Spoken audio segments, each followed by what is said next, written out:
Hello दोस्तों, आप सभी को हमारे यूट्यूब चैनल पर मोस्ट वेलकम है दोस्तों। तो दोस्तों इस वीडियो में देखेंगे टॉप 25 हिस्ट्री के क्वेश्चन। काफ़ी महत्वपूर्ण क्वेश्चन है दोस्तों, और ऐसे क्वेश्चन है दोस्तों कि ये जीके का हिस्ट्री का ये जो टॉप 25 क्वेश्चन है एग्जाम में ये लगातार पूछ रहा है दोस्तों। अगर प्रीवियस ईयर का आप सेट देते होंगे तो ये क्वेश्चन सारे मिला होगा, नहीं मिला होगा तो दोस्तों इस वीडियो को पूरा देख लीजिए, आपको अच्छी तैयारी हो जाएगी इस वीडियो में।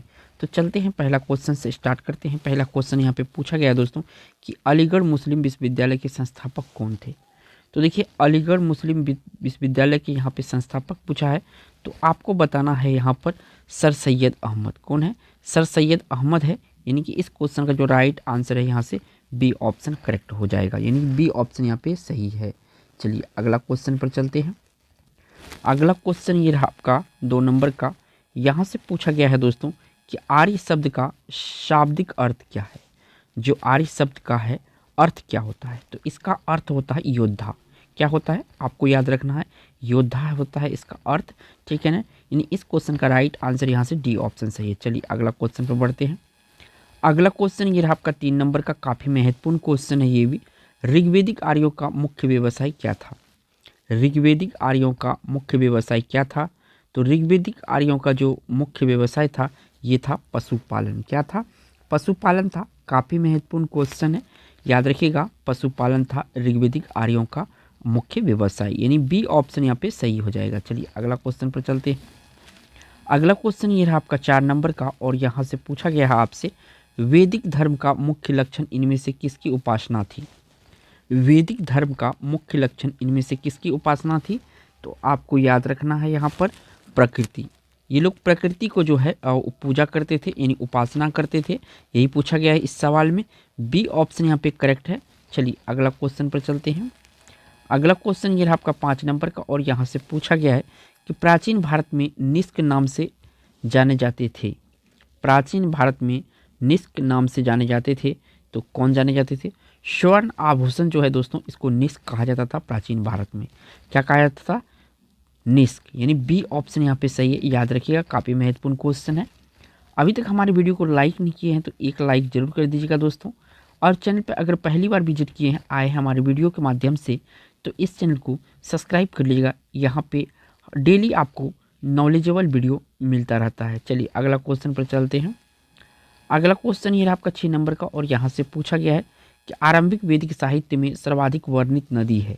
यानी इन ऑप्शन जो दिया हुआ है ना, सिंधु, गंगा, यमुना, सरस्वती, इनमें सबसे ज़्यादा किसका वर्णन हुआ है? तो सबसे ज़्यादा जो है आरंभिक वैदिक साहित्य में सर्वाधिक वर्णन हुआ है सिंधु नदी का। कौन सा नदी का? सिंधु नदी का, जो कि वर्तमान भारत और पाकिस्तान में है, ये नदी पड़ता है। ये ऑप्शन यहाँ पे सही है। चलिए अगला क्वेश्चन पर चलते हैं। अगला क्वेश्चन ये रहा आपका 7 नंबर का क्वेश्चन है। पूछा गया है कि शुल्ब सूत्र किस विषय से संबंधित पुस्तक है। शुल्ब सूत्र जो है किससे संबंधित पुस्तक है? तो ये मैथ गणित का ज्यामिति जो है इससे संबंधित है शुल्ब सूत्र। याद रखिएगा, काफ़ी महत्वपूर्ण क्वेश्चन है। हाल फिलहाल का जो बीपीएससी का एग्जाम हुआ था इसमें ये पूछा गया है। चलिए अगला क्वेश्चन 8 नंबर पे चलते हैं। 8 नंबर को यहाँ पे कुछ क्वेश्चन पूछा गया है, वेदों की संख्या कितनी है। तो टोटल 4 वेद है, ऋग्वेद, यजुर्वेद, अथर्ववेद, ठीक है, सामवेद, ये 4 वेद हैं। तो बी ऑप्शन यहाँ पे सही है। ठीक है, चलिए अगला क्वेश्चन पर चलते हैं। अगला क्वेश्चन ये रहा आपका 9 नंबर का, और यहाँ से पूछा गया है चौरी चौरा कांड किससे संबंधित है। तो देखिए, ये चौरी चौरा जो घटना हुआ था ये कानपुरी उत्तर प्रदेश में हुआ था, और ये असहयोग आंदोलन से संबंधित है। किससे संबंधित है? असहयोग आंदोलन से संबंधित है। यहाँ से ए ऑप्शन सही है। चलिए अगला क्वेश्चन पर चलते हैं। अगला क्वेश्चन ये रहा आपका 10 नंबर का, और यहाँ से पूछा गया है आपसे कि 1911 तक बिहार निम्नलिखित में से किसके अंतर्गत था। 1911 तक जो बिहार था ये किस में शामिल था। तो देखिए दोस्तों, ये बंगाल महाप्रांत का भाग हुआ करता था बिहार, ठीक है ना। ये ऑप्शन यहाँ पे सही है। काफ़ी महत्वपूर्ण क्वेश्चन है ये भी। चलिए अगला क्वेश्चन पर चलते हैं।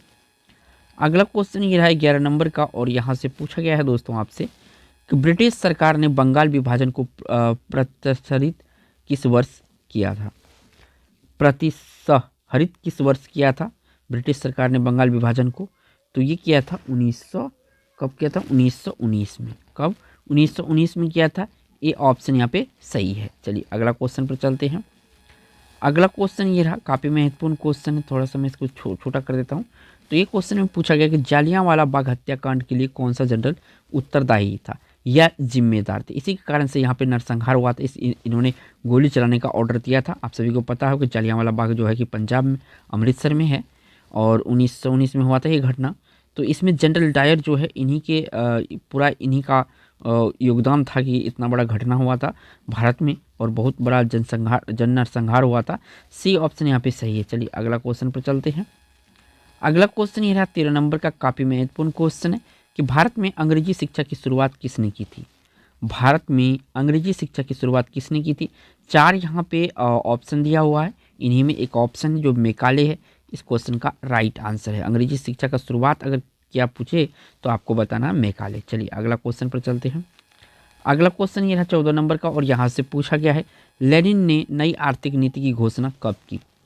लेनिन ने नई आर्थिक नीति की घोषणा कब की, तो 1921 में की थी। याद रखिएगा 1921 जो है काफ़ी महत्वपूर्ण है। साथ के साथ जो नई आर्थिक नीति को शॉर्ट में एनईपी कहा जाता है और ये पूछा जाता है कि एनईपी यानी नई आर्थिक नीति जो है इसका शुरुआत किसने किया था, तो याद रखिएगा लेनिन ने। क्वेश्चन को इस तरह से भी घुमाया जाता है। चलिए अगला क्वेश्चन पर चलते हैं। अगला क्वेश्चन ये रहा आपका 15 नंबर का क्वेश्चन है। पूछा गया है कि बोल्शेविक क्रांति कब हुई थी। जो बोल्शेविक क्रांति है ये कब हुई थी, तो बोल्शेविक क्रांति 1917 ईस्वी में हुई थी। कब हुई थी, 1917 में हुई थी। बी ऑप्शन यहाँ पे सही है। चलिए अगला क्वेश्चन पर चलते हैं। अगला क्वेश्चन ये रहा आपका 16 नंबर का और यहाँ से पूछा गया है किस देश को यूरोप का मरीज कहा जाता है। यूरोप का मरीज किस देश को कहा जाता है, तो यूरोप का मरीज जो है तुर्की को कहा जाता है। याद रखिएगा काफ़ी महत्वपूर्ण क्वेश्चन है ये, प्रीवियस ईयर में बहुतों एग्जाम में पूछा चुका है।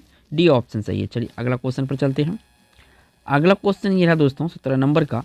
पूछा गया कि जर्मनी का एकीकरण कब पूरा हुआ।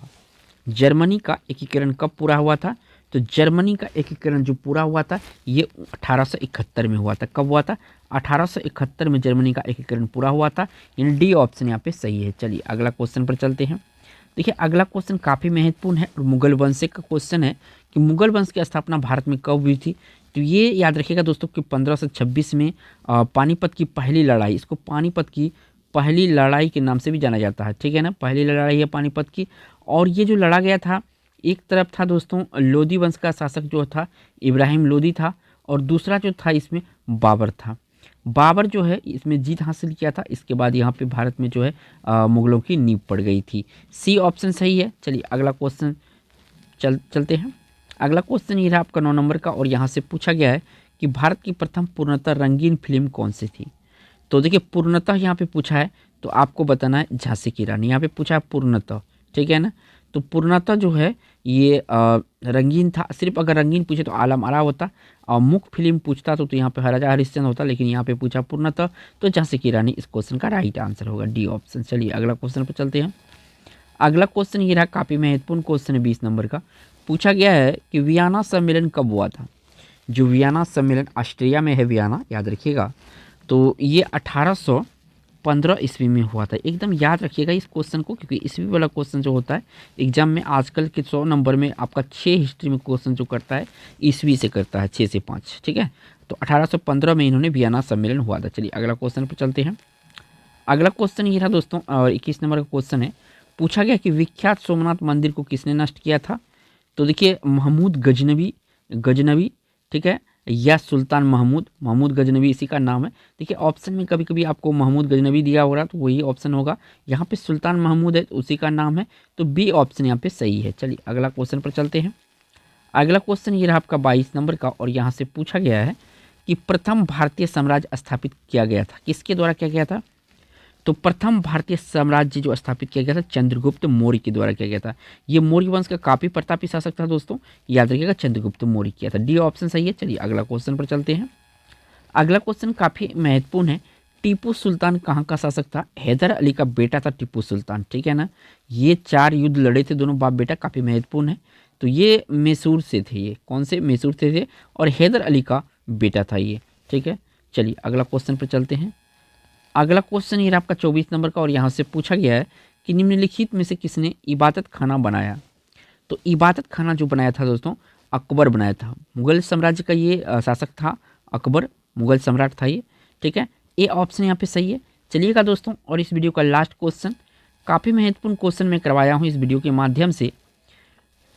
यहाँ 25 नंबर का क्वेश्चन है कि सम्राट अकबर ने निम्नलिखित में से किस महल का निर्माण फतेहपुर सीकरी में कराया था। काफ़ी महत्वपूर्ण क्वेश्चन है। तो देखिए पंचमहल जो है फतेहपुर सीकरी में, इसका निर्माण अकबर ने करवाया था। किसने करवाया था? अकबर ने करवाया था। सी ऑप्शन यहाँ पे सही है। देखिए दोस्तों वीडियो अच्छा लगा होगा तो एक लाइक तो बनता है दोस्तों, प्यारे दोस्तों। और चैनल पे पहली बार आए हैं तो चैनल को सब्सक्राइब जरूर कीजिएगा। थैंक्स फॉर वॉचिंग दोस्तों।